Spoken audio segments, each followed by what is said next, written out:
Assalamualaikum warahmatullahi wabarakatuh. Perkenalkan, nama saya Nadelia Syariani dengan NIM 0601231001.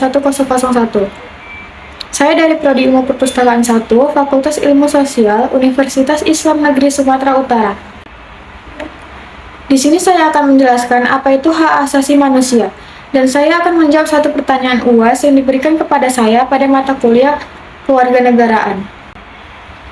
Hak asasi manusia atau HAM adalah seperangkat hak yang melekat pada hakikat dan keberadaan manusia sebagai makhluk Tuhan dan merupakan anugerah yang wajib dihormati, dijunjung tinggi, dan dilindungi oleh negara hukum, pemerintahan dan setiap orang, demikian kehormatan serta perlindungan harkat dan martabat manusia. Negara atau bahkan setiap orang berhak mencabut yang melekat pada manusia tersebut. Pengertian hak asasi manusia menurut Pancasila. Pancasila memandang bahwa manusia dianugerahi oleh Tuhan akal budi dan nurani untuk dapat membedakan hal baik dan buruk yang kemudian menjadi pembimbing dan pengarahan perilaku manusia. HAM dalam nilai dasar Pancasila tidak saja berisi kebebasan tetapi juga berisi kewajiban dasar yang melekat secara kodratnya. Hak dan kewajiban asasi ini tidak dapat diinginkan dan menjadi dasar kebangsaan dan bernegara. Maka, nampak sekali bahwa konsep hak asasi yang berlaku di Indonesia adalah penjabaran dari sila kemanusiaan yang adil dan beradab, dan disemangati oleh sila-sila lainnya dari Pancasila. Nilai-nilai dasar dalam HAM. Yang pertama, kesamaan nilai. Kesamaan nilai dalam etika politik disebut adalah keadilan. Keadilan adalah keadaan antara manusia di mana manusia diperlakukan sama dalam situasi yang sama. Nilai pertama yang harus dijamin oleh hukum adalah keadilan. Yang kedua, kebebasan inti. Kebebasan adalah setiap orang atau kelompok berhak mengurus dirinya sendiri, lepas dari dominan pihak lain. Bentuk-bentuk HAM.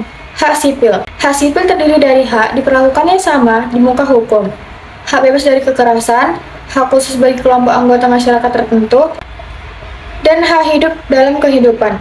Hak politik terdiri dari kebebasan berserikat dan berkumpul, hak kemerdekaan mengeluarkan pikiran dengan lisan dan tulisan, dan hak menyampaikan pendapat di muka umum.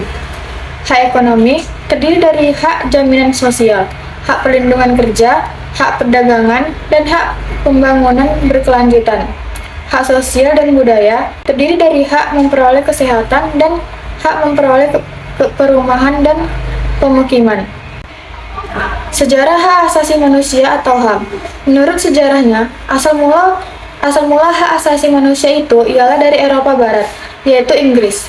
Perkembangan berikutnya adalah Revolusi Amerika 1776 dan Revolusi Prancis 1789.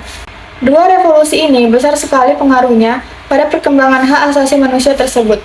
Revolusi Amerika menuntut adanya hak bagi setiap orang untuk hidup merdeka. Revolusi besar Prancis pada tahun 1789 bertujuan untuk membebaskan manusia warga negara Prancis dari kekangan kekuasaan mutlak dari seorang raja penguasa tunggal negara.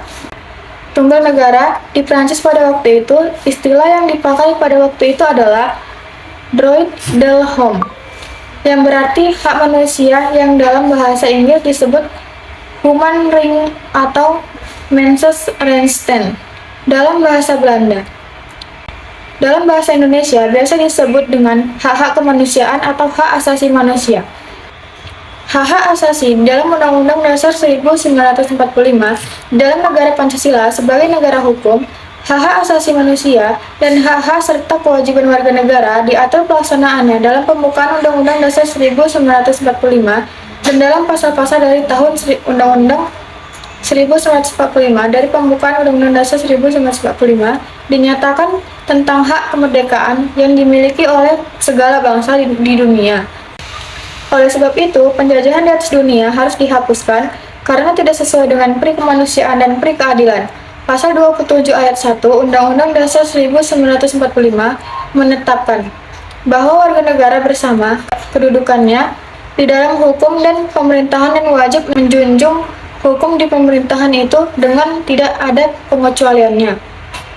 Sedangkan dalam ayat kedua, pasal tersebut menerapkan bahwa tiap-tiap warga negara berhak atas pekerjaan dan penghidupan yang layak bagi kemanusiaan. Selanjutnya, dalam pasal 28 Undang-Undang Dasar 1945 diatur tentang kemerdekaan berserikat dan berkumpul, mengeluarkan pikiran dengan lisan dan tulisan, dan sebagainya yang diterapkan dengan undang-undang. Hak-hak asasi manusia ditinjau dari sila-sila Pancasila. Yang pertama, hak asasi manusia menurut sila ketuhanan yang Maha Esa.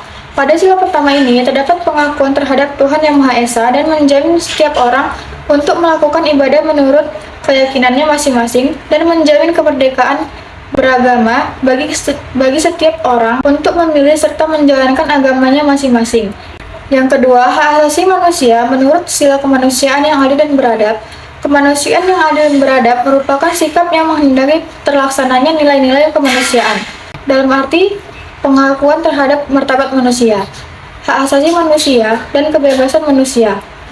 Kemanusiaan yang adil dan beradab sangat erat kaitannya dengan hak asasi manusia dan kebebasan fundamental, hubungan antar manusia dalam bermasyarakat dan bernegara. Yang ketiga, hak asasi manusia menurut sila persatuan Indonesia. Kesadaran kebangsaan Indonesia lahir dari keinginan untuk bersatu dari bangsa agar setiap orang menikmati hak-hak asasinya tanpa pembatasan dan bagaimanapun datangnya. Hal ini memiliki nilai kelokalan yang terinspirasi dari negara Jerman.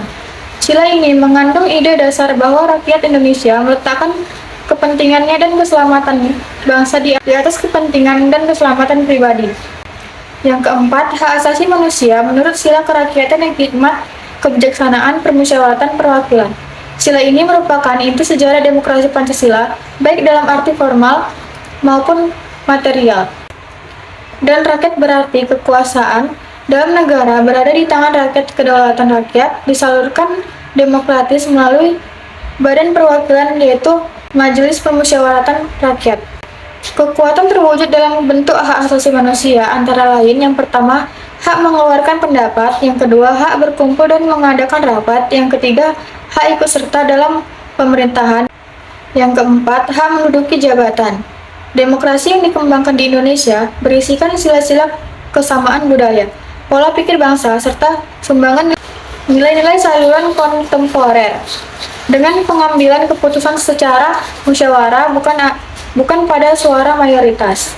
Yang kelima, hak asasi manusia menurut sila keadilan sosial bagi seluruh rakyat Indonesia. Sila ini berkaitan erat dengan nilai-nilai kemanusiaan di mana setiap warga negara memiliki kebebasan hak milik dan jaminan sosial serta berhak mendapatkan pekerjaan dan perlindungan kesehatan. Sila ini mengandung prinsip usaha bersama dalam mencapai cita-cita masyarakat yang adil dan makmur. Kemudian saya akan menjawab pertanyaan berikut. Jelaskan bagaimana pelaksanaan HAM di Indonesia versus bagaimana menurut saudara, apakah ada keluhan masyarakat tentang HAM di Indonesia? Apa solusi yang harus dilakukan? Pelaksanaan hak asasi manusia di Indonesia dianggap kurang terlaksanakan dengan baik. Kasus-kasus yang terjadi di Indonesia seperti penanganan Aceh, Timur Timur, Maluku, Poso, Papua, Semanggi, dan Tanjung Priok dianggap sebagai pelaksanaan perlindungan hak asasi manusia yang belum berjalan. Dalam rangka memberikan jaminan perlindungan terhadap hak asasi manusia dan mengenai masalah-masalah yang berkaitan dengan penegakan hak asasi manusia, pemerintahan telah melakukan langkah-langkah berikut, yaitu yang pertama, pembentukan Komisi Hak Asasi Manusia atau Komnas HAM berdasarkan keputusan Presiden nomor 5 tahun 1993 pada tanggal 7 Juni 1993 yang kemudian dikukuhkan lagi melalui Undang-Undang nomor 39 tahun 1999 tentang hak asasi manusia. Yang kedua, penetapan Undang-Undang nomor 26 tahun 2000 tentang pengadilan hak asasi manusia. Yang ketiga, pembentukan pengadilan hak asasi manusia dengan keputusan Presiden untuk memeriksa dan memutuskan perkara pelanggaran HAM berat yang terjadi sebelum diundangnya Undang-Undang nomor 26 tahun 2000. Yang keempat, pembentukan Komisi Kebenaran dan Rekonsiliasi sebagai alternatif penyelesaian pelanggaran HAM di luar pengendalian HAM sebagaimana disyaratkan oleh Undang-Undang tentang HAM. Yang kelima, meratifikasi sebagai konvensi internasional tentang hak asasi manusia. Keluhan masyarakat tentang HAM di Indonesia yaitu seperti yang pertama, kekerasan aparat. Masyarakat sering mengeluh tentang tindakan kekerasan oleh aparat keamanan, terutama dalam penanganan demonstrasi dan konflik. Yang kedua, diskriminasi. Diskriminasi berdasarkan agama, suku, gender, dan orientasi seksual masih menjadi masalah. Yang ketiga, keterbatasan akses. Beberapa kelompok masyarakat memiliki keterbatasan akses terhadap pendidikan, kesehatan, dan keadilan. Solusi yang dapat kita lakukan yaitu dengan cara yang pertama, penguatan lembaga, meningkatkan peran dan independensi Komnas HAM, serta lembaga lain yang berfokus pada HAM. Yang kedua, pendidikan dan kesadaran, mengedukasi masyarakat tentang HAM dan pentingnya menghormati hak-hak setiap individu. Yang ketiga, reformasi hukum, memperkuat hukum yang melindungi HAM dan memastikan penegakan hukum yang adil. Yang keempat, advokasi, mendorong partisipasi aktif masyarakat dalam memperjuangkan